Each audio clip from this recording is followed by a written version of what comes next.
Ok, parfait. Alors, bonjour à tous. Bonjour, professeur. Aujourd'hui, nous allons voir ensemble un cours sur les néphropathies glomérulaires. Alors, ce cours, on va le voir en deux parties. D'abord, des notions théoriques sur les néphropathies glomérulaires et on va, j'espère que vous allez participer en deuxième partie pour répondre à un cas clinique simple qui va essayer de répondre aux questions relatives à la néphropathie glomérulaire. Alors, c'est un cours interactif. N'hésitez pas de m'arrêter si vous avez des questions. D'accord? Alors, tout d'abord, avant de rentrer dans le détail du cours, nous allons, comme d'habitude, fixer des objectifs. Et j'espère à la fin de ce cours, vous pourrez au moins savoir comment diagnostiquer une néphropathie glomérulaire, parce qu'il s'agit d'un diagnostic clinique et à la fois histologique. Comme deuxième objectif, c'est d'énumérer les principales causes de néphropathie glomérulaire, en précisant ces diagnostics de chacune. Et en dernier lieu, connaître quelques notions de traitement et surtout la surveillance des principales causes de néphropathie glomérulaire. Avant de rentrer dans le vif du sujet, il est important de se rappeler quelques notions anatomiques. Vous savez tous que le rein fait partie de l'appareil urinaire. Il a la forme d'un haricot. Il est entouré d'une capsule fibreuse qui permet donc de le protéger. Ce rein est constitué de deux zones distinctes. Vous avez donc le parenchyme rénal et vous avez, dans ce parenchyme rénal, vous avez deux parties. Il y a le cortex ou la zone corticale et une zone centrale qu'on appelle la médulaire ou bien la sinusale. La deuxième partie donc, de ce rein est constituée par des canaux ou des canicules. Alors ce canal, le principal, c'est le bassinet à travers lequel va passer l'urine et cette urine va être déversée dans la Professeur, vessie. Oui, je dites-moi. m'excuse, mais les plaques, marahom chez Juzo. C'est toujours le même problème avec Google Meet. Hein. Alors, comme ça, parfait. Donc, vous êtes normalement sur la plaque des objectifs. C'est ça? Oui, professeur, oui. Parfait. Alors, on revient donc au rappel anatomique. Je vous ai dit que le rein fait partie donc, de l'appareil urinaire. Il a la forme d'un haricot. Ce rein est protégé par une capsule externe qui est fibreuse. Ce rein, il est constitué de deux parties importantes. Vous avez le tissu rénal et les canaux qui vont permettre de recevoir l'urine synthétisée par le rein et cette urine qui va être déversée dans la vessie à travers l'urtère. Pour ce qui est du parenchyme rénal, ce dernier il est composé de deux parties. Vous avez le cortex, ou bien zone corticale, et vous avez la zone centrale qui est appelée la médulaire ou sinusale. Dans le rein existe une unité importante qui est l'unité fonctionnelle du rein, c'est le néphron. Alors il y a environ 1 million de néphrons dans le rein. Ces néphrons, le rôle c'est de synthétiser l'urine primitive et une fois synthétisé, il va être déversé à travers les tubules. Alors ces tubules que vous voyez là sur ce schéma dessinent donc une pyramide qu'on appelle la pyramide de Malpighi. Le rein n'a pas uniquement une fonction de filtration, de synthèse de l'urine primitive, mais il a également une fonction endocrine par la synthèse de la rénine. Le néphron, comme on l'a dit, c'est la principale usine où se forme l'urine primitive. Alors cette urine primitive, c'est le résultat donc, de l'épuration du sang. Alors l'unité principale, c'est le glomérule. Ce glomérule, il est donc entouré par une capsule de Bowman. Dans la capsule est formée l'urine. Cette urine va passer à travers donc, la portion proximale du tube contourné qui est sinueux. Alors, cette partie proximale du tubule contourné se situe au niveau du cortex. Une deuxième partie est située dans la zone médulaire ou sinusale. Donc, cette partie du tubule est formée par l'anse de Henle, qui est une anse rigide. Elle va être ensuite un petit peu se dilater pour former la branche ascendante de l'anse de Henle, sortir de la zone médulaire vers la zone corticale. C'est la portion distale du tube contourné. Et cette dernière va s'aboucher ou se déverser dans le tubule collecteur, donc, qui va donc déverser les urines dans le bassinet, etc.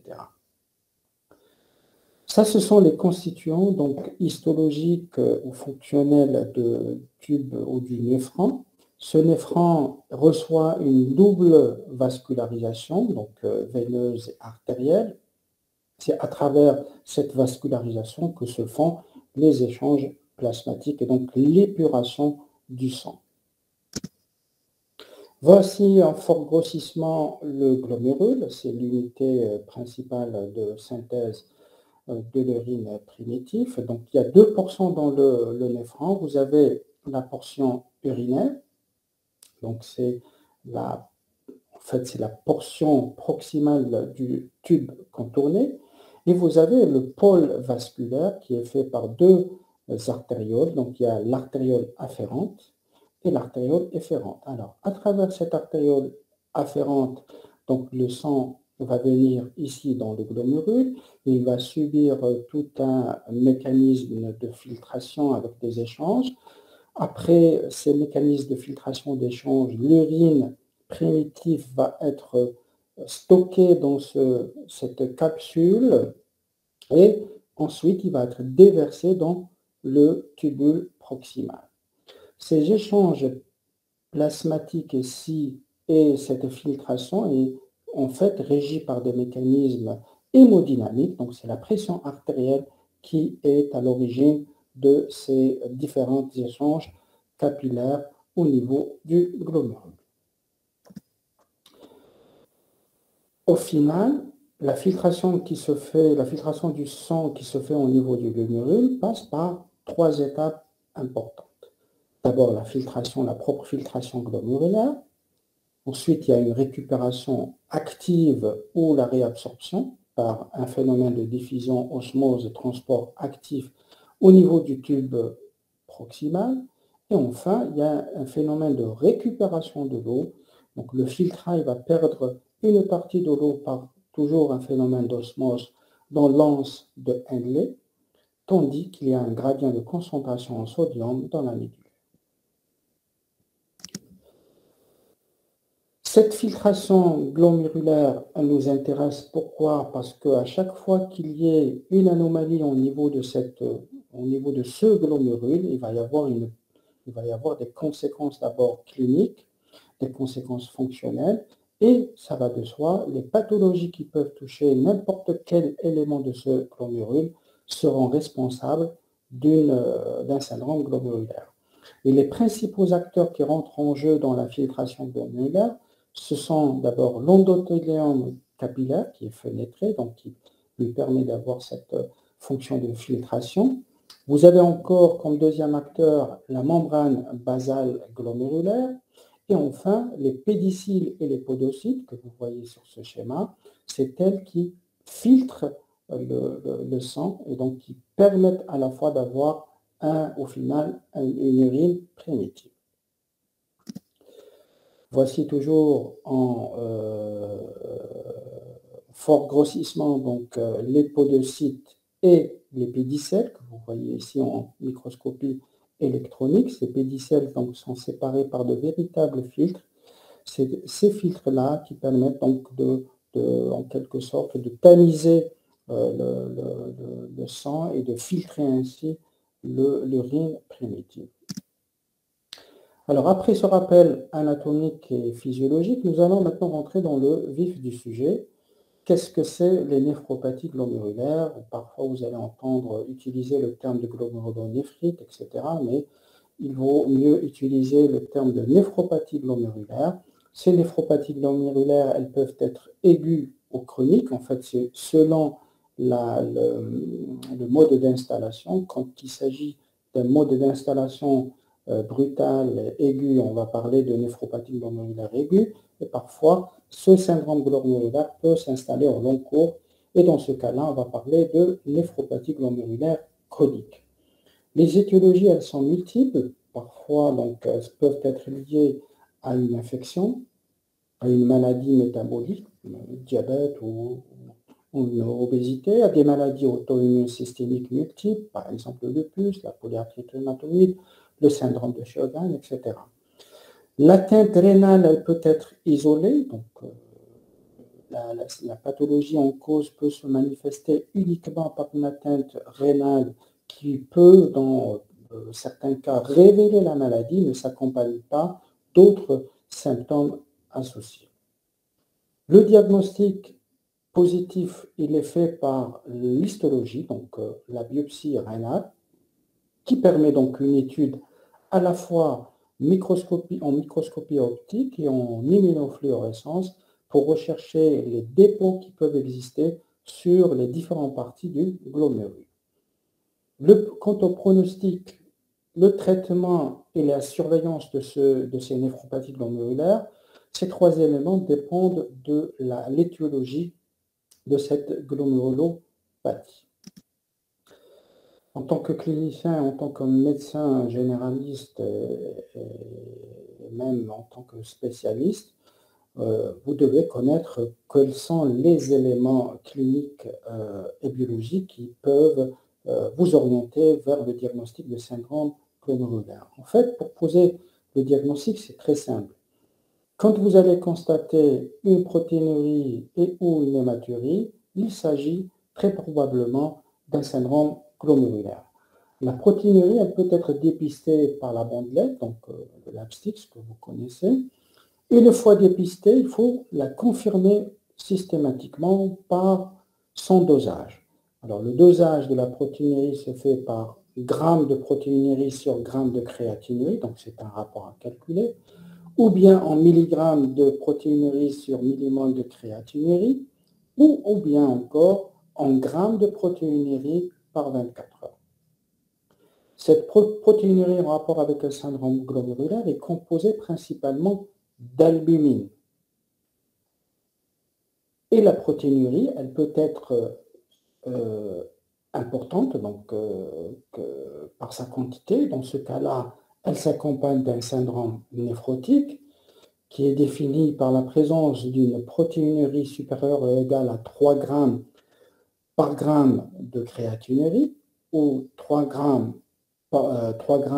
par millimole de créatinurie, ou encore une protéinurie supérieure ou égale à 3 grammes par 24 heures, avec un taux d'albuminémie plasmatique inférieur à 30 grammes par litre.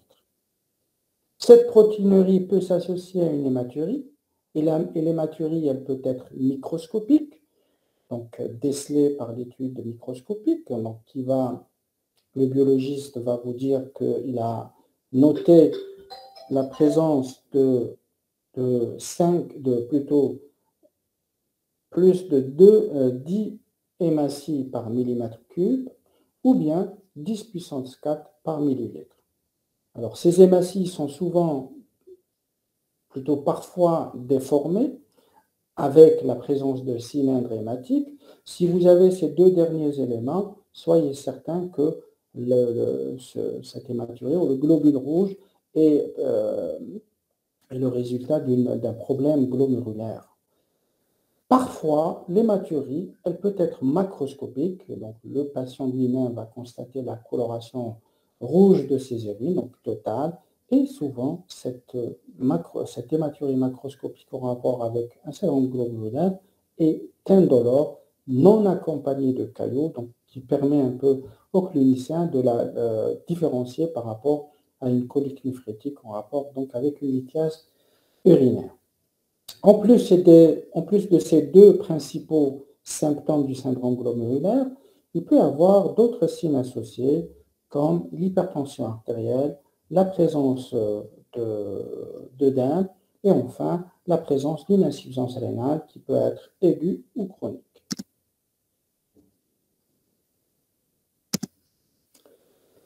Voici sur ce tableau les différentes mesures de la protéinurie. Donc, on peut quantifier la protéinurie en récoltant les urines des 24 heures, ou bien maintenant on peut faire le dosage de la protéinurie sur un spot urinaire, donc ce n'est pas la peine de demander au patient de quantifier la totalité de sa durée des 24 heures, donc sur bandelette dans le spot urinaire. On peut également avoir une estimation de cette protéinurie en calculant le ratio albuminurie sur créatinurie ou le ratio protéinurie-créatinurie. Et enfin, la dernière méthode pour estimer la protéinurie, c'est le calcul sur le spot de la protéinurie de 24 heures. Alors, les normes, les voici. Donc, à partir de 30 mg de protéinurie, entre 30 mg et 200 mg de protéinurie sur les 24 heures, c'est une microalbuminurie ou plus exactement albuminurie maintenant. On n'utilise plus le terme de micro, mais on peut utiliser le terme d'albuminurie. Et quand cette albuminurie est supérieure ou égale à 500 mg par 24 heures, c'est une véritable protéinurie. Le dosage sur spot urinaire, il peut être négatif, donc il n'y a pas d'albuminurie. S'il est positif, donc il y a une albuminurie. S'il est une croix au plus, il s'agit très probablement d'une protéinurie, et dans ce cas-là, vous allez compléter par une autre estimation de la protéinurie, soit sur récolte des 24 heures ou bien sur un spot des 24 heures. Le ratio, c'est la même estimation, donc entre 30 et 300 mg de protéinurie par gramme de créatinurie, c'est une albuminurie. Quand elle dépasse les 23 mg d'albuminurie par millimole ou bien 200 mg par gramme de créatinurie, c'est une protéinurie. Quant au calcul sur le spot urinaire, il suffit d'utiliser donc soit cette formule ou bien maintenant c'est le laboratoire qui va vous donner directement le résultat. Alors, après la quantification de cette protéinurie, quels sont les différents syndromes cliniques qui peuvent se présenter à vous? Alors, vous avez 5 tableaux cliniques. Ces tableaux cliniques ou sémiologiques orientent d'emblée vers l'existence d'un syndrome glomérulaire. Soit le patient se présente avec un syndrome d'hématurie macroscopique récidivante, ou bien un syndrome de glomérulonéphrite chronique, un syndrome néphrotique, un syndrome néphritique aigu, et enfin un syndrome de glomérulonéphrite rapidement progressif. Alors, c'est quoi un syndrome d'hématurie macroscopique récidivante? C'est en fait l'existence d'une hématurie macroscopique récurrente. Donc, le patient va vous dire, docteur, parfois j'urine du sang pendant un certain moment, ensuite il n'y a rien, mais ce fait-là se répète dans l'année. Donc, c'est une hématurie macroscopique. Et généralement, en dehors de ces épisodes, de ces crises d'hématurie macroscopique, vous pouvez noter chez ces patients l'existence parfois d'une hématurie microscopique. Donc, si vous allez faire votre lab stick, vous allez parfois tomber sur une hématurie microscopique associée parfois toujours à une protéinurie et ou une HTR. Dans ce cas-là, donc, c'est un syndrome glomérulaire. Et les différentes atteintes qui peuvent être en rapport avec ce syndrome d'hématurie macroscopique récidivante, c'est soit une néphropathie à IgA primitif, c'est la maladie de Berger, ou bien un syndrome d'Alport. Le deuxième tableau sémiologique, c'est le syndrome de glomérulonéphrite chronique. Là, c'est un tableau classique qui est fait de protéinurie, plus ou moins une hématurie, HTA, insuffisance rénale. Et dans ce cas-là, toutes les glomérulonéphrites chroniques peuvent être responsables de ce tableau.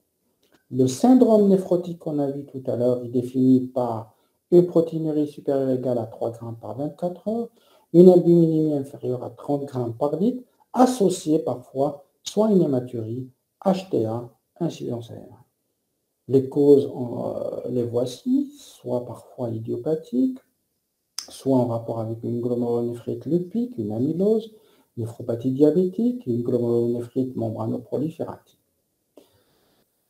Le quatrième tableau clinique, c'est un tableau clinique un peu particulier qui touche le plus souvent le sujet jeune, donc l'enfant et l'adolescent, ou bien les nourrissons. C'est un syndrome néphritique aigu. C'est un tableau brutal. C'est ce tableau-là qu'on parle de glomérulonéphrite aiguë. Donc pourquoi? Parce que son installation elle est brutale. En quelques jours, le patient va se présenter avec des œdèmes, parfois même un état d'anasarde, une hypertension artérielle, hématurie microscopique ou macroscopique, protéinurie, dans certains cas une insuffisance rénale aiguë avec oligurie. Et là, votre interrogatoire va retrouver des éléments qui souvent orientent vers une cause infectieuse. Donc c'est un malade ou une patiente qui a fait déjà un syndrome infectieux il y a une dizaine de jours avant l'installation de ce tableau clinique de syndrome néphritique, ce tableau infectieux, soit il a été insuffisamment traité ou non, du tout. Et là, c'est le tableau classique de syndrome néphritique aigu. Le dernier tableau sémiologique toujours du syndrome glomérulaire, c'est le syndrome de glomérulonéphrite rapidement progressive. Alors là, c'est le syndrome le plus dangereux dans les glomérulonéphrite, dans les néphropathies glomérulaires. Pourquoi? Parce que le pronostic fonctionnel est mis en jeu par l'installation d'une insuffisance rénale qui s'aggrave rapidement dans le temps. Cette insuffisance rénale rapidement progressive est accompagnée d'une protéinurie et d'une hématurie. Les causes peuvent être multiples. Il pourrait s'agir soit d'une vascularite type polyangite microscopique, soit d'une granulomatose avec polyangite, une maladie de Gould-Pasture ou toute autre glomérulonéphrite proliférative extracapillaire dans la maladie lupique.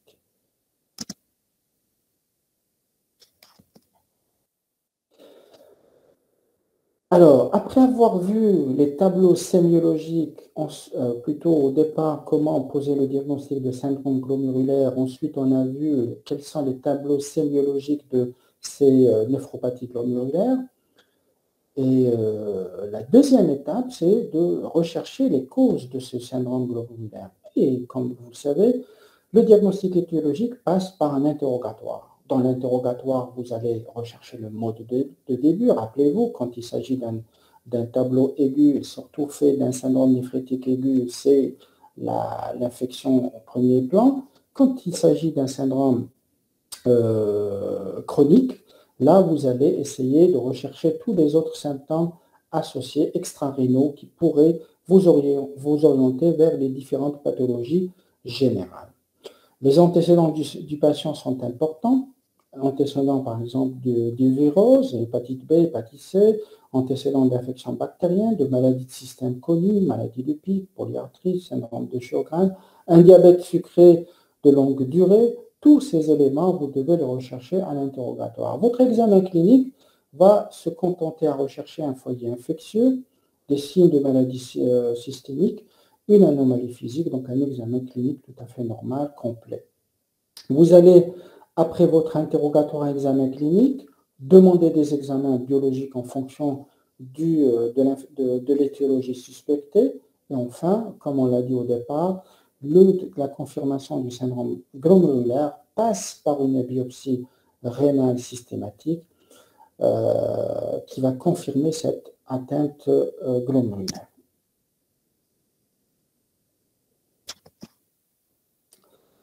Voici maintenant en détail les différentes infections ou différentes étiologies fréquentes des néphropathies glomérulaires. Vous avez au départ les causes infectieuses.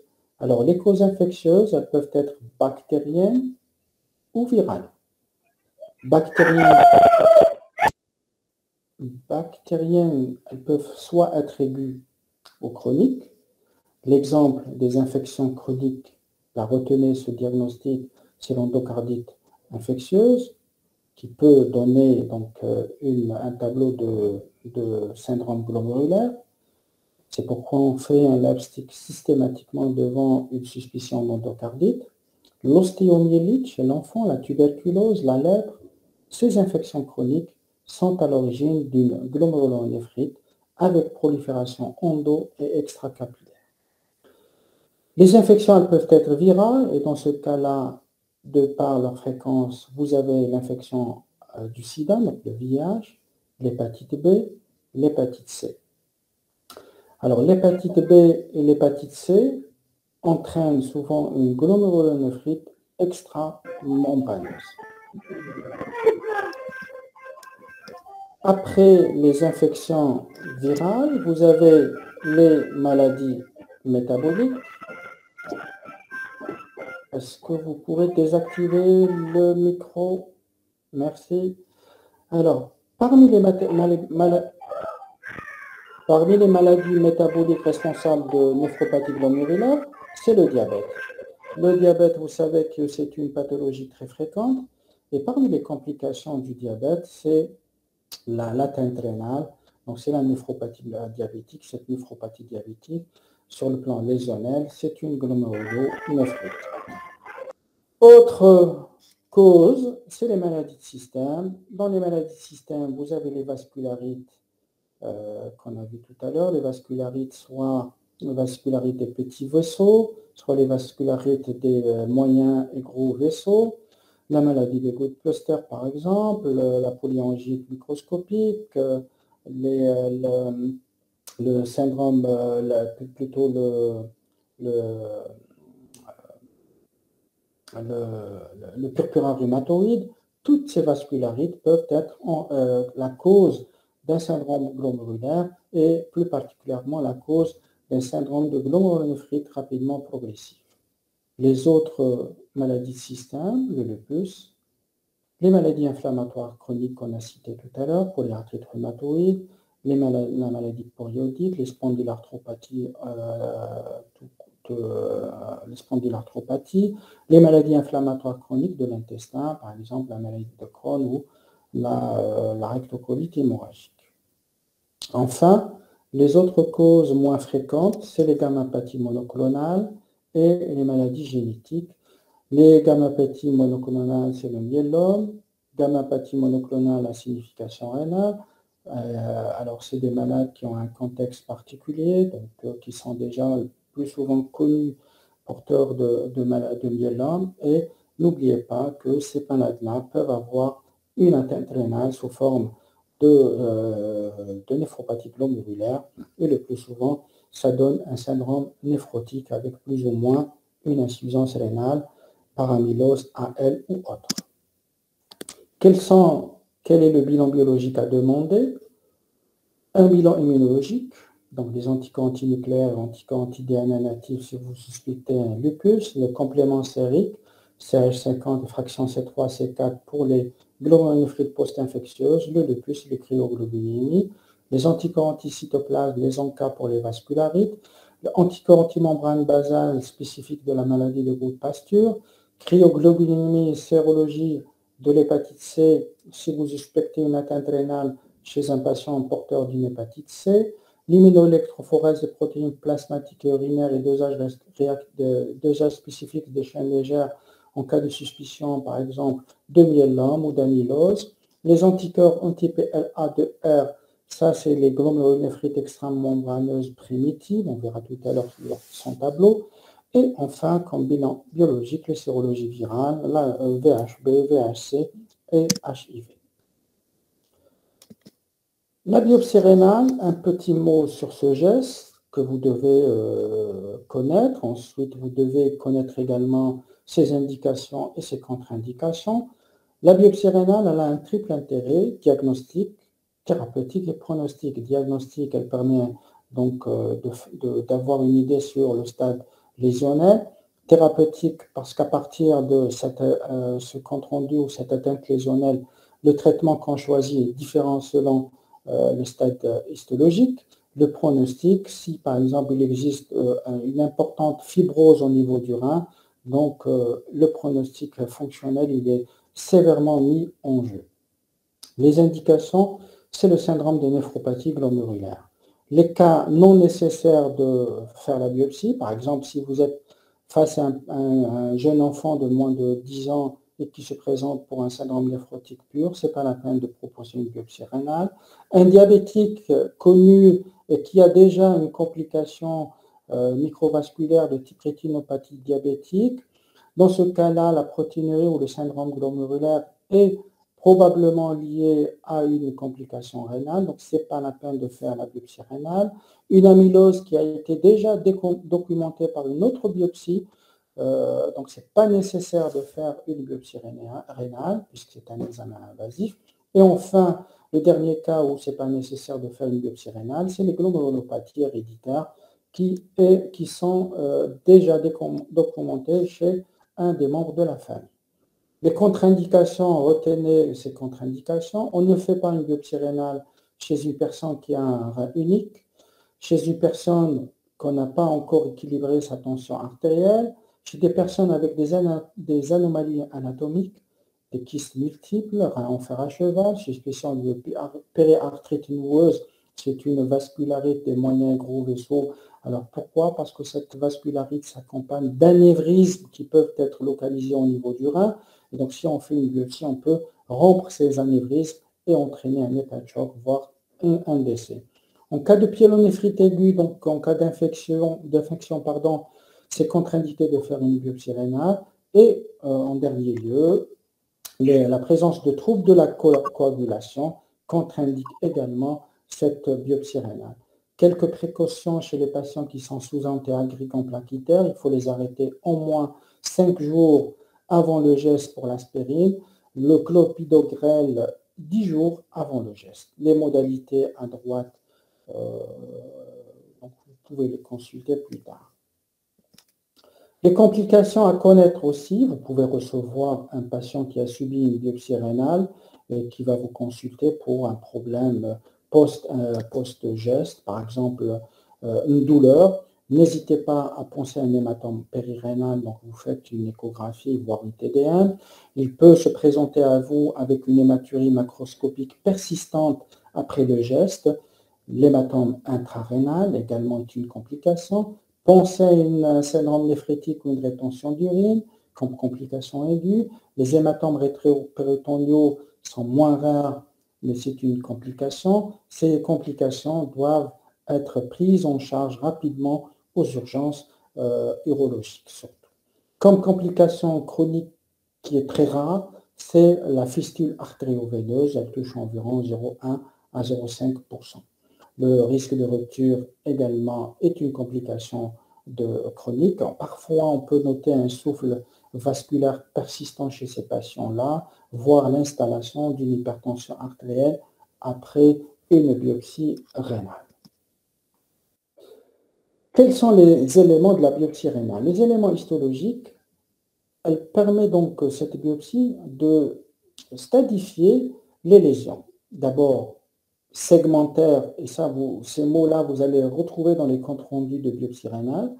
Alors, les lésions segmentaires, c'est quoi? C'est en fait quand ces lésions touchent une partie du glomérule. D'accord? Global, c'est quand ça touche tout le glomérule. Donc, tous les constituants du glomérule sont atteints. Focal, quand c'est quelques glomérules qui sont atteints, ce n'est pas toute la totalité. Diffuse, c'est quand tous les glomérules sont atteints. Donc, sur votre compte rendu de biopsie, les lésions, l'atteinte elle est segmentaire ou globale, focale ou diffuse. Quels sont les éléments qui vont vous être rapportés par l'anatomopathologiste? La prolifération cellulaire, il va vous décrire une prolifération cellulaire. La présence de sclérose ou fibrose, c'est quoi? C'est une accumulation cicatricielle d'un matériel de nature collagène qui va remplacer le glomérule détruit, donc qui va complètement cicatriser le glomérule, et donc ce glomérule ne va plus être fonctionnel. Il va avoir un aspect scléreux dit en pas cacheté, vous allez voir tout à l'heure la photo. Et parmi les lésions élémentaires qui seront décrites par le nanotomopathologie, ce sont les dépôts d'immunoglobulines. Donc, il va noter la présence d'immunoglobulines de type G, M ou A sur les différents constituants du glomérule. Autre dépôt possible décrit, c'est le dépôt hyalin. Et dans ce cas-là, c'est une hyalinose segmentaire et focale. Des dépôts amyloïdes d'immunoglobulines, c'est l'amylose AL, SAA ou amylose AA. Des dépôts de protéines de matrice extracellulaire glycosylée qui est spécifique de l'atteinte glomérulaire du diabète. Prolifération cellulaire comme lésion élémentaire, vous avez les trois types importantes, prolifération mésangiale, endocapillaire, extracapillaire. Les dépôts d'immunoglobulines, quand ils sont sur le mésangium, donc c'est des dépôts d'immunoglobulines mésangiaux, endomembraneux quand ils sont au niveau endomembraneux, donc ce que vous voyez en vert. Les dépôts peuvent être intramembraneux, ce que vous voyez en rouge. Ils peuvent être extramembraneux, ce que vous voyez en violet. Dès qu'il y a ces dépôts-là, l'anatomopathologiste va vous les décrire. Alors, c'est important parce que ça a une orientation diagnostique lésionnelle. Alors, ensuite,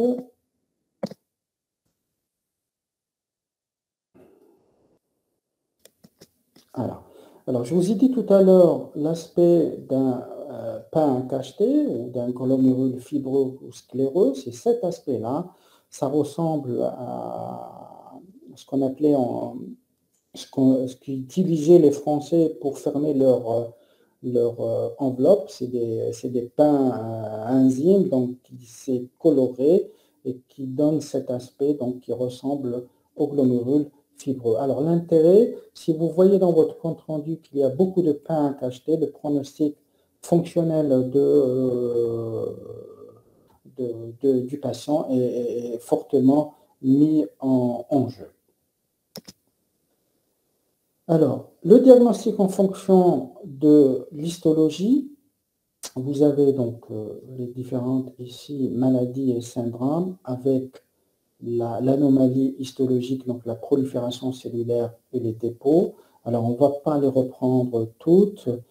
Par exemple, les 5 lésions qu'on voit ici au début, donc les lésions glomérulaires minimes, la hyalinose segmentaire, la glomérulonephritite extramembraneuse, l'amylose et la néphropathie diabétique, elles ne s'accompagnent d'aucune prolifération cellulaire.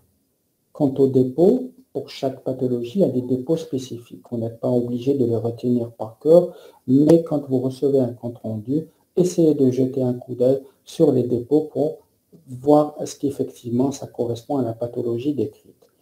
Pour les autres pathologies, de la néphropathie IgA, lupus et les autres, vous avez des proliférations cellulaires et chaque pathologie a une prolifération spécifique. Par exemple, la néphropathie IgA ou maladie de Berger, c'est les mésangiomes on a une prolifération mésangiale, alors que dans le lupus, on a une prolifération extracapillaire. Dans les glomérulonéphrite compliquant les infections, c'est une prolifération endocapillaire. Pour les vascularites, c'est une prolifération extracapillaire. De la même façon, pour la maladie de Good Posture, vous avez une prolifération extracapillaire. Principales causes des néphropathies glomérulaires, on va voir les principales, c'est quelques plaques seulement.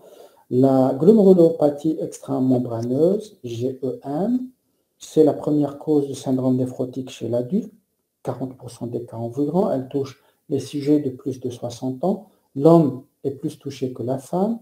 85% de ce syndrome néphrotique est impur, c'est-à-dire il s'accompagne soit d'une HTA, d'une insuffisance rénale ou d'une hématurie.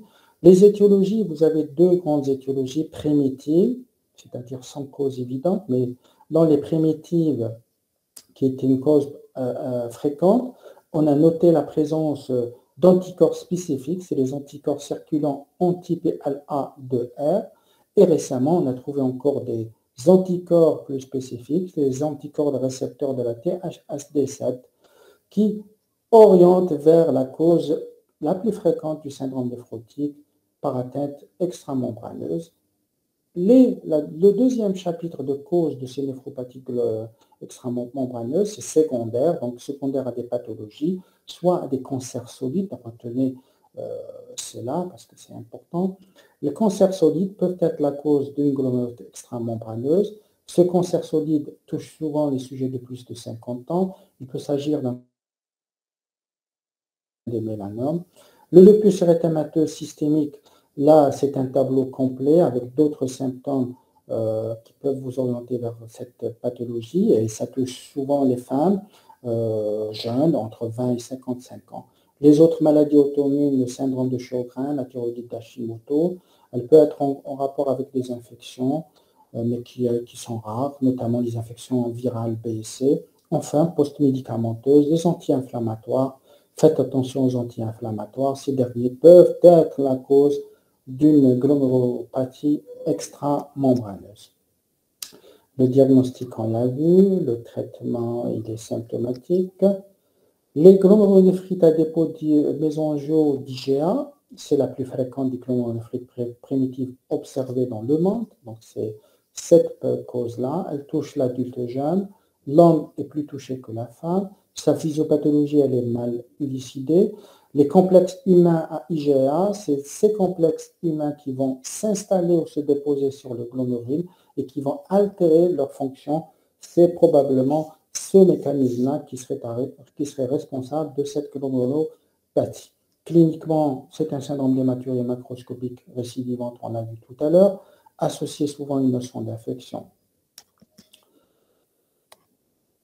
Les facteurs de mauvais pronostic pour les dépôts, pour la glomérulonéphrite à dépôt d'IgA, ce sont ceux-là: la présence d'une insuffisance rénale au diagnostic, la présence d'une HTA sévère, l'importance de la protéinurie quand ça touche l'homme, l'importance de la sévérité de la prolifération donc, sur le plan histologique, la présence de pain cacheté ou de fibrose glomérulaire et la présence également de lésions vasculaires. Les glomérulonéphrites rapidement progressives, on a dit tout à l'heure, c'est la plus grave des néphropathies glomérulaires. Pourquoi? Parce que s'installe une insuffisance rénale rapidement progressive, c'est-à-dire en quelques jours, voire quelques semaines, vous allez voir la créatinémie de votre patient augmenter de façon très importante, avec parfois la présence d'hématuries microscopiques, voire macroscopiques et une protéinurie. La biopsie rénale, dans ce cas-là, doit être réalisée rapidement pour avoir un diagnostic histologique et étiologique pour mettre un traitement rapide afin de corriger ou d'améliorer la fonction rénale. Cette glomérulonéphritite rapidement progressive, vous avez trois types selon l'histologie. Donc le type 1, c'est des dépôts d'anticorps anti-membrane basale, c'est la maladie de Goodpasture. Le type 2, c'est des dépôts d'hymen complexes, c'est la néphropathie IgA, la chlorogloméruline, le lupus systémique, etc. Le type 3, polyimmune, absence de dépôt. Dans ce cas-là, il peut s'agir d'un tableau de polyangite microscopique ou bien d'un tableau de polyangite de type Wegener. Les éléments tout à l'heure du Goodpasture, vous aurez le temps plus tard de voir tous les éléments cliniques et biologiques du Goodpasture avec la caractéristique, et je ne sais pas si vous avez fait ce cours, avec une caractéristique qui est l'atteinte pulmonaire et l'atteinte rénale, c'est le syndrome pneumorénal. Sachez que le syndrome pneumorénal peut être en rapport avec plusieurs pathologies, notamment ce que je vous ai mis là à droite en bas. La maladie de Goodpasture en premier lieu, avec les éléments positifs du diagnostic. La granulomatose avec polyangite, c'est l'ex-maladie de Wegener. La polyangite microscopique et rarement le lupus ou la cryoglobulinémie qui peut être la cause d'un syndrome pneumorénal. Les autres néphropathies glomérulaires qui sont moins fréquentes et à connaître, c'est la glomérulonéphritite post-infectieuse, on l'a vu, les amyloses, la hyalinose segmentaire et focale, avec donc des éléments donc des dépôts hyalins à l'histologie. Les causes peuvent être multiples de la hyalinose segmentaire et focale, l'infection virale, la consommation d'héroïne, retenez, donc parfois il y a des jeunes patients qui n'ont aucun antécédent mais qui peuvent se présenter à vous avec un syndrome glomérulaire et quand vous allez faire votre biopsie rénale, vous allez tomber sur des dépôts hyalins. N'hésitez pas à faire un interrogatoire policier à la recherche de prise médicamenteuse, à la recherche de consommation de drogue qui serait à l'origine de cette hyalinose focale. Les pathologies héréditaires de type drépanocytose également peut être parfois cause de cette hyalinose segmentaire. Dans certains cas, on ne trouve pas de cause évitante et on va parler de forme idiopathique. Très bien. Alors, nous avons terminé avec la théorie. On va passer cas clinique très simple. Est-ce que vous êtes avec moi ou pas? Allô? Oui, professeur, on vous suit. D'accord. Alors, vous n'avez pas posé de questions. J'espère que c'était clair.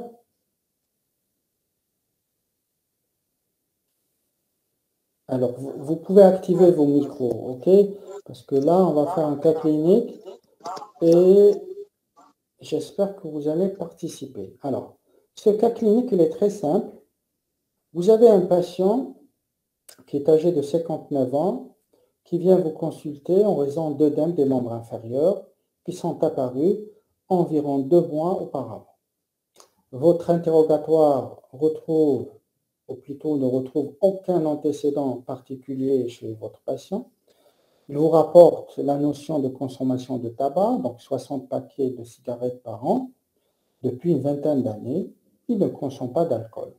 Votre examen physique retrouve une tension artérielle à 12,7, une fréquence cardiaque à 75 par minute, une taille à 1,68 avec un poids à 76. Vous notez la présence d'œdèmes des membres inférieurs qui sont blancs, bilatéraux, mous et qui gardent le godet. La première question, quelles sont les étiologies à évoquer devant les œdèmes des membres inférieurs? Ensuite, la deuxième question, quelle serait votre conduite chez ce patient? Alors, je vous entends.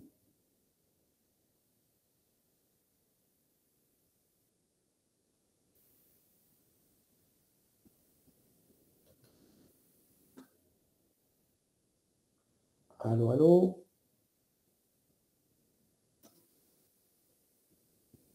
Première question, les étiologies à évoquer devant des œdèmes des membres inférieurs. Vous pouvez me citer quelques étiologies? Insuffisance cardiaque, Parfait, insuffisance rénale, parfait. Insuffisance rénale avec quoi? Parce qu'il y a, c'est des œdèmes. On est d'accord. L'insuffisance rénale est un diagnostic biologique. Tu es d'accord? oui, oui, professeur. D'accord. Parce que la question, il faut toujours répondre à la question qu'on vous pose. On vous dit quelles sont les étiologies à évoquer devant des œdèmes des membres inférieurs. D'accord. L'insuffisance cardiaque, je suis d'accord avec vous parce que le diagnostic, il est clinique. Insuffisance hépatique, décompensation d'une insuffisance hépatique. Parfait, parfait, très bien, parfait. Vous avez déjà fait le cours sur les œdèmes ou pas? Non, pas encore. D'accord, mais vous l'avez fait en externe, hein? Oui. D'accord. Et qu'est-ce que vous avez retenu? Euh, Qu'est-ce que vous avez retenu? Oui. des causes veineuses comme TVP. Très bien, parfait. Et cliniquement, comment on fait la part des choses? Est-ce qu'une thrombose veineuse profonde des membres inférieurs présente le même tableau clinique qu'une insuffisance cardiaque? Non. Je parle d'œdème, hein? Oui, très Oui. bien, non? L'aspect d'œdème. Oui, l'aspect, et quoi d'autre? Signe de... TVP généralement unilatéral. Insuffisance cardiaque bilatérale. J'ai pas bien entendu parce que ça s'entrecoupait. Tu reprends s'il te plaît? La TVP, en cas de TVP, l'œdème, c'est unilatéral. Parfait, Pour très atteindre bien. Pour Très contre bien. Donc, insuffisance cardiaque bilatérale. souvent bilatéral. Parfait, très bien. Oui. Ça, c'est déjà un élément sémiologique. Alors, si tu dis que la TVP, l'œdème lié à la TVP est un œdème unilatéral, donc il est localisé. N'est-ce pas? Oui, oui. Très bien. Alors, quelles sont les pathologies qui peuvent entraîner des œdèmes localisés? D'autres causes infectieuses, comme aussi des résipes. Parfait, parfait. Alors, dans ce cas-là, maintenant, vous savez que les œdèmes ils peuvent être de deux ordres, soit localisés, soit généralisés. Et votre enquête étiologique va se faire en fonction de ces deux tableaux cliniques. S'il s'agit d'œdème localisé, vous allez penser à une thrombophlébite ou à une thrombose, et dans ce cas-là, rechercher un obstacle veineux. Un obstacle lymphatique peut entraîner également un œdème localisé. Alors, les obstacles lymphatiques sont en rapport avec une myoplasie ou en rapport avec une infection parasitaire, la filariose, qui va entraîner un obstacle au retour lymphatique et entraîner ainsi une augmentation du volume du membre. Vous allez penser à une pathologie inflammatoire, type infectieuse, érysipèle, et là vous avez le contexte, le patient, donc soit il a une infection associée au niveau du pied, au niveau des orteils. N'hésitez pas à rechercher la présence d'intertrigo qui peut être la porte d'entrée d'une infection type érysipèle. L'algodystrophie peut être une des causes des œdèmes localisés, les piqûres d'insectes. Je pense que tout le monde l'a vécu un jour ou l'a constaté. Enfin, comme cause d'œdème localisé iatrogénique, les inhibiteurs calciques, par exemple, sont connus responsables d'œdème des membres inférieurs qui peuvent être parfois unilatérales, donc localisés. Les anti-inflammatoires non stéroïdiens, la prise d'œstroprogestatifs, la prise de corticoïdes. Ça, ce sont les différentes pathologies à rechercher en cas d'œdème localisé. Quand il s'agit d'œdème généralisé, et là, vous allez rechercher les autres symptômes associés. Un reflux hépatojugulaire, turgescence spontanée des jugulaires, une hépatalgie peut vous orienter vers soit une échéance cardiaque droite, et si ces symptômes sont associés avec une orthopnée, des crépitants, il s'agirait d'un tableau d'insuffisance cardiaque congestive. Les causes rénales, donc c'est un syndrome néphrotique ou néphritique, puisqu'il y a des œdèmes, qui peuvent être en rapport avec une insuffisance rénale aiguë ou chronique, d'accord?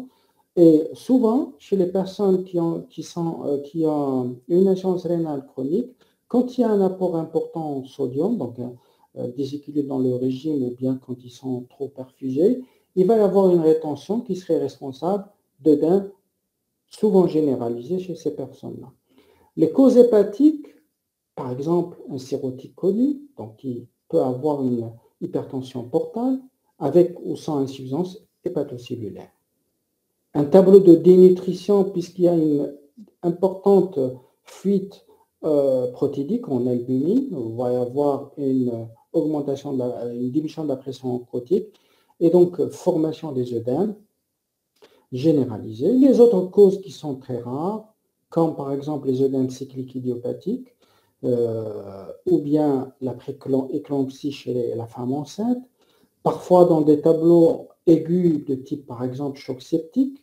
Pourquoi on a des œdèmes généralisés en cas de choc septique? Parce que dans ce tableau-là, il peut y avoir des troubles de la perméabilité capillaire qui va entraîner une extravasation des sérosités au niveau du secteur extracellulaire. Alors, ce sont là les causes ou les étiologies à rechercher devant des œdèmes. La question après, quelle serait votre conduite chez le patient qu'on vient de voir? Comment vous allez prendre en charge ce patient?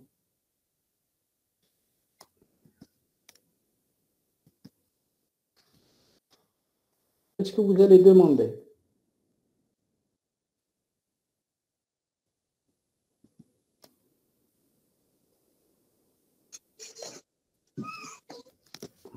Après avoir éliminé les causes cardiaques ou hépatiques rénales, plutôt cardiaques et hépatiques, on doit suspecter une cause rénale. On demande un bilan rénal. Très bien, d'accord. Alors, éliminer une cause rénale, vous l'avez éliminée d'emblée déjà à l'examen clinique. On vous dit l'examen physique, voici ce qu'il retrouve, il n'y a aucun autre élément en dehors d'œdème des membres inférieurs. Le patient n'a pas d'antécédent particulier en dehors également d'un tabagisme, mais il n'est pas diabétique, il ne se plaint pas d'autres symptômes. On est d'accord? Oui. Très bien. Et donc, vous avez demandé un bilan. Voici les bilans que vous avez sous la main. Un taux d'hémoglobine à 13,5, un taux de plaquettes à 185 000, un taux de globules blancs à 8 000 par millimètre cube, créatinémie à 8,48, urée à 0,42, un taux de protides plasmatiques à 50 grammes, une albuminémie à 18 grammes, une protéinurie à 24 grammes par litre, un ECB. Donc, on note la présence de 5 hématies par millimètre cube et 5 leucocytes. Alors, à ce stade, quel est votre diagnostic syndromique?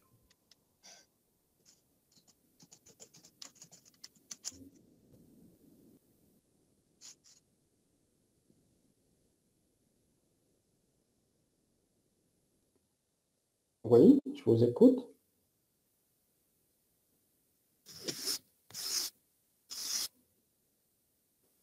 Quel est votre diagnostic syndromique? Ensuite, quelles en sont les complications? Quelles sont les causes possibles de ce syndrome? Et quel est ensuite le reste du bilan à réaliser? Qu'est-ce que vous notez sur ce bilan? Le taux d'hémoglobine, il est comment? Correct. Il est normal. Le taux de plaquettes? Normal. Correct, très bien. Le taux de globules blancs? Normal. Très bien. Le taux de créatinémie?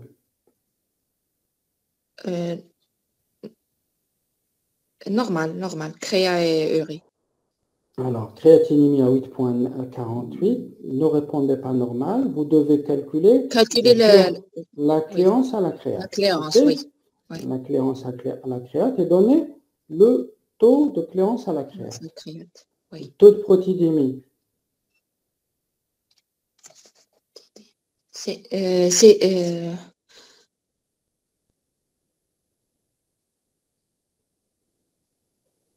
Hypoprotidémie. Parfait. Donc, le taux de protidémie, il est bas. Donc, il y a une hypoprotidémie. Le taux d'albuminémie? Hypoalbuminémie. Parfait. La protéinurie? Élevé. Élevé. Le CB des urines?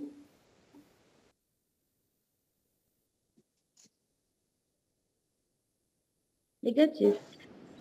Il y a un taux de globules rouges qui a 5 hématies, donc il y a moins de 10 hématies. Et le taux de leucocytes, c'est la limite, c'est le seuil pathologique, 5 globules blancs. Très bien, donc vous avez noté toutes les anomalies. À la fin, c'est quoi? Quel syndrome? Syndrome néphrotique. Parfait, très bien. Syndrome néphrotique. Le syndrome néphrotique, il est défini, on l'a dit tout à l'heure, par une protéinurie supérieure à 3 grammes par litre, un taux d'albuminémie inférieur à 30 grammes par litre. Donc, c'est ce que notre patient présente. Donc, il remplit les critères diagnostiques. C'est un syndrome néphrotique pur.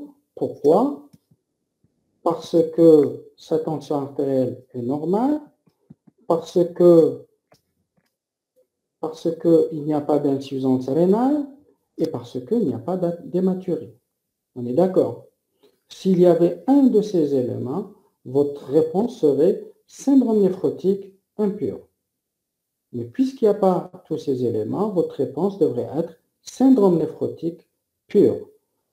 Toujours en argumentant les éléments du syndrome néphrotique, protéinurie supérieure à 3 grammes par litre, albuminémie inférieure à 30 grammes par litre. Le syndrome néphrotique, rappel, il y a deux théories qui sont émises pour expliquer le mécanisme du syndrome néphrotique. La première théorie, c'est la théorie du déficit de remplissage. Dès qu'il y a une albuminurie importante, vous allez avoir une baisse de l'albuminémie. Cette dernière va entraîner une baisse oncotique ou de la pression oncotique plasmatique qui va diminuer la volémie. Ceci va stimuler le système rénine-angiotensine, aldostérone et le système sympathique qui va entraîner une rétention de sodium et d'eau responsable des œdèmes. La deuxième théorie, c'est la théorie de l'excès de remplissage. La diminution du débit de filtration glomérulaire par inflammation interstitielle et une augmentation de l'activité des canaux sodiques, notamment au niveau du tube collecteur, va provoquer une rétention du volume extracellulaire et donc formation d'œdème. Quelles sont les complications du syndrome néphrotique?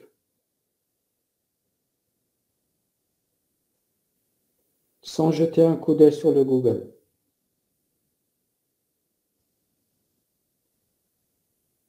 Je vous écoute. Les infections en répétition, les thromboses.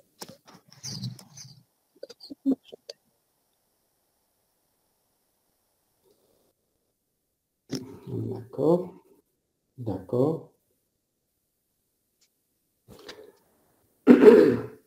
Alors, les complications du syndrome néphrotique, c'est d'abord la fonction rénale. Donc, le syndrome néphrotique peut se compliquer d'une insuffisance rénale aiguë, comme il peut se compliquer d'une insuffisance rénale chronique. Ensuite, la thrombose veineuse est une complication du syndrome néphrotique.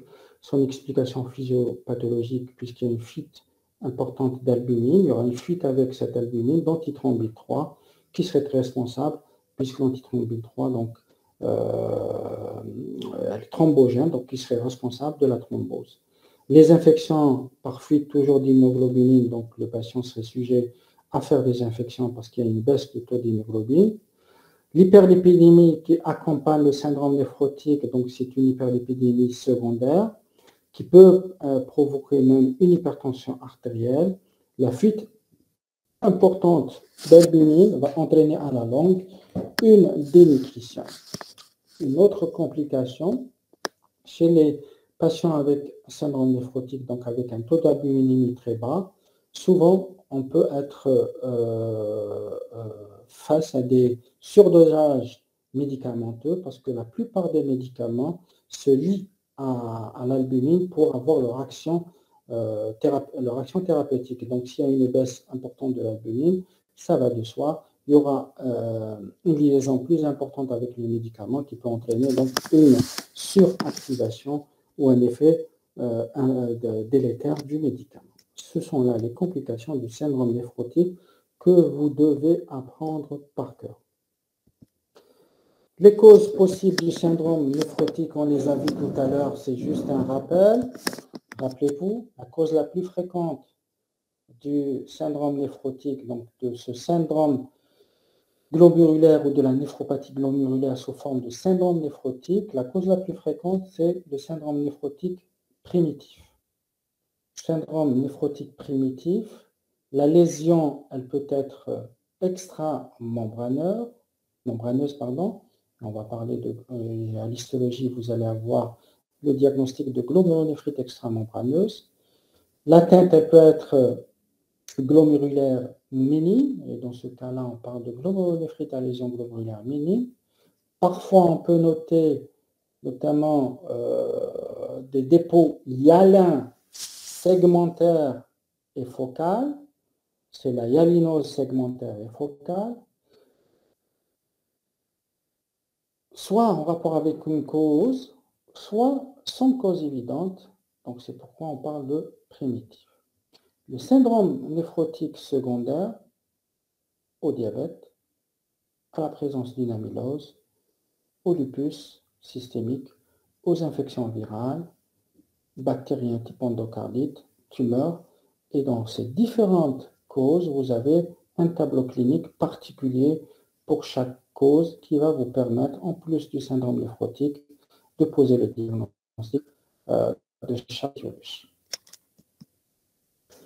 Le bilan à réaliser systématiquement devant un syndrome néphrotique, la biologie classique au standard, NFS, ionogramme, fonction rénale, VS, CRP, bilan lipédique, électrophorèse déplétide, glycémie à jeun, le bilan immunologique, les anticorps antinucléaires avec spécificité, le complément pour voir s'il y a un contrat, sérologie virale, hémoculture, notamment si vous suspectez une endocardite, un bilan pré-biopsie rénale pour voir s'il n'y a pas de contre-indication à la biopsie rénale, une échographie rénale pour vérifier les reins, leur taille, leur disposition, un téléthorax, un ECG systématique et n'oubliez pas, à la fin, s'il n'y a pas de contre-indication, de faire la biopsie rénale. Troisième partie et la dernière, vous avez fait une biopsie rénale, l'anatomopathologiste vous répond ainsi. Il existe un épaississement spéculé de la membrane basale glomérulaire avec des dépôts d'IgG et de C3 sous les podocytes versant extramembraneuse de la membrane basale glomérulaire. Quel est votre diagnostic? Quelles sont les étiologies possibles?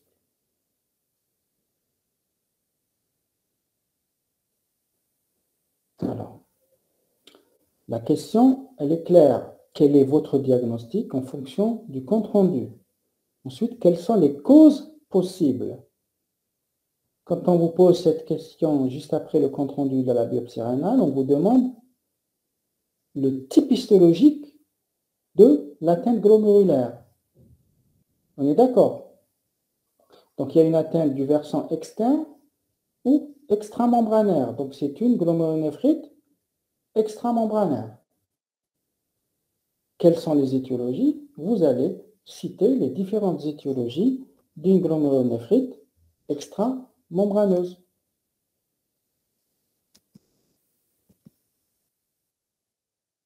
Le sang,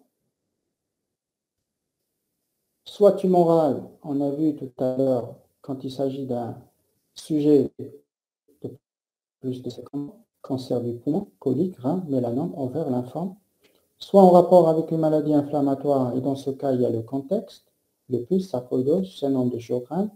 Infectieuse également, il y a le contexte, VIH, VHB, syphilis, la lèpre, filariose, iatrogénique par l'utilisation de médicaments, AINS, la dépéciminamide, celle d'or, captopril, ou bien quand on a une absence de toutes ces causes, c'est une glomérulonéphrite extramembraneuse idiopathique.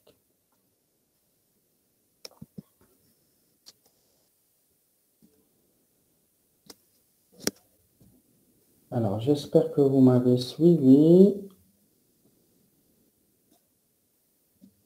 Alors, pour éviter un Richard en bout.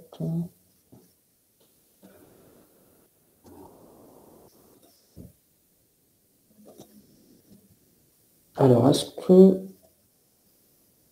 que vous m'avez suivi ou pas?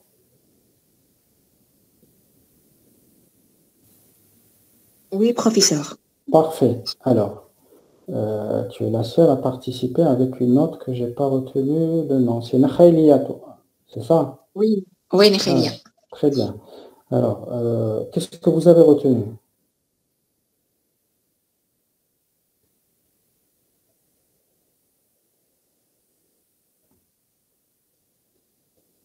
Qu'est-ce que vous avez retenu à la fin de ce cours? Et aussi du cas clinique qu'on a vu ensemble.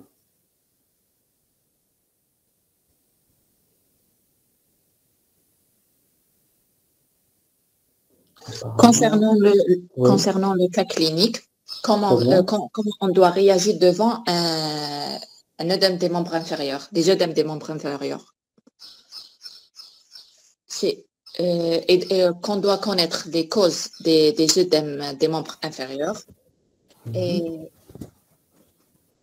et qu'on doit bien interroger le malade pour qu'on puisque le diagnostic se repose sur l'interrogatoire. De un. D'accord. Et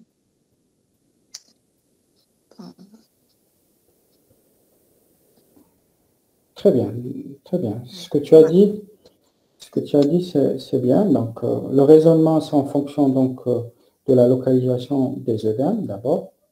Ensuite, le contexte clinique. Alors, le contexte clinique, c'est effectivement l'interrogatoire, l'histoire de la maladie, donc comment se sont installés ces œdèmes, et votre examen clinique, plutôt toujours à l'interrogatoire, rechercher les antécédents du patient. Votre examen clinique va vous aider énormément dans la recherche étiologique en recherchant les signes d'insuffisance cardiaque, par exemple, qui sont faciles à retrouver à l'examen clinique, en recherchant les signes peut-être de décompensation œdémateux-ascitique d'une cirrhose ou d'une hépatopathie chronique avancée, en recherchant s'il y a une infection.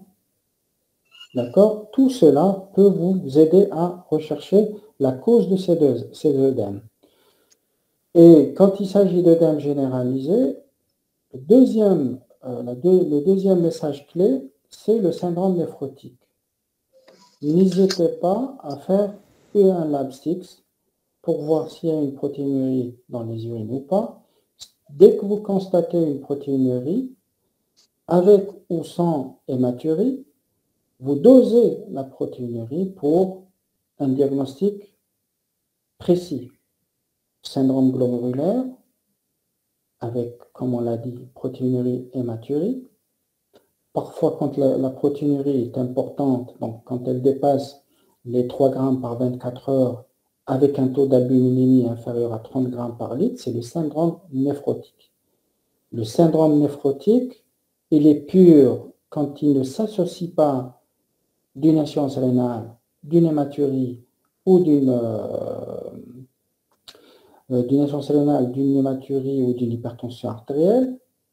On est d'accord? Et quand vous confirmez votre syndrome néphrotique, automatiquement, c'est une atteinte glomérulaire et que vous devez rechercher quelle cause de cette néphropathie glomérulaire. Et là, l'histologie va vous aider énormément en vous précisant la présence des lésions élémentaires qu'on a vues au début du cours, prolifération, et les dépôts. D'accord? Les dépôts de complexes humains, donc la prolifération mésangiale ou pas. Si vous n'avez pas de prolifération cellulaire, vous avez les 5 pathologies qu'on a vues tout à l'heure. Si vous avez des dépôts, une prolifération, l'anatomopathologiste va vous spécifier le type de prolifération mésangiale, endothéliale ou non. Et les dépôts également vont vous orienter vers le type histologique de l'atteinte glomérulaire.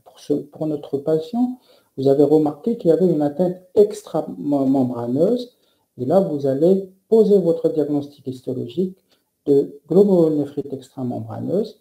Et automatiquement, quand on pose le diagnostic histologique, et là, je reviens à la biopsie rénale, donc elle permet un diagnostic histologique, elle permet également un diagnostic, elle apporte un point pronostic sur la présence ou absence de fibrose avancée, sur l'étendue des lésions, et également, dans certaines situations, le traitement, il change. On n'a pas parlé de la néphropathie lupique, mais dans la néphropathie lupique, il y a plusieurs stades histologiques. En fonction des stades histologiques, le traitement est différent. Il est plus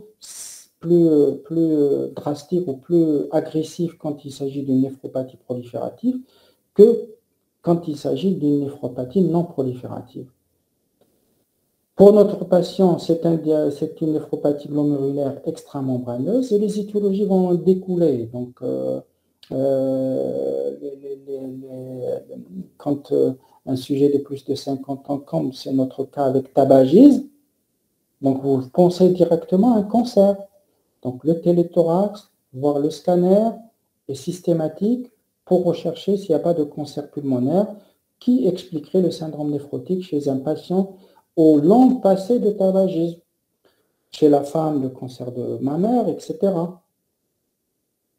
S'il y a donc une notion de rhumatisme ou de polyarthrite ou de polyarthralgie, ou c'est une femme jeune, etc., c'est la maladie de Pick, avec chaque étiologie, vous allez rechercher les éléments en faveur.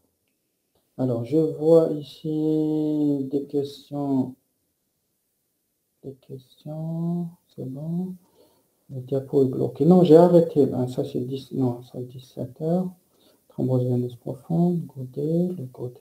Très bien, le godet. Je suis en train de voir les questions sur messagerie. Quelle est la formule utilisée pour calculer la créance à la créate? Alors, vous avez trois formules. Vous avez la formule la plus ancienne, c'est celle de Cockcroft. Vous avez la formule MDRD. Vous avez la formule CKD, pardon. D'accord? Trois formules. La première, elle est simple, donc Cockcroft, donc vous pouvez la calculer vous-même. MDRD et CKD, vous utilisez des applications pour la calculer. Comment on peut faire la différence entre syndrome néphrotique impur et syndrome néphrotique? Alors, syndrome néphrotique, par définition, c'est une protéinurie importante, supérieure à 3 grammes, et une albuminémie inférieure à 30 grammes. Syndrome néphrotique, donc il n'y a pas ces valeurs-là, et souvent, le syndrome néphrotique, il est d'installation aiguë. Alors, la lésion membranaire minime, c'est une des étiologies de syndrome glomérulaire, ok? La différence syndrome néphrotique impur, là, on vient de dire. On vient de répondre, vous pouvez nous communiquer le support. Le support, ok, je peux. Je vais l'envoyer à Nakhaïlia, ok? En matière de fréquence, quel est le syndrome de fréquence impure? Non, c'est. Alors, la question en matière de fréquence, quel est le syndrome? Je suppose le syndrome néphrotique le plus fréquent, pur ou impur.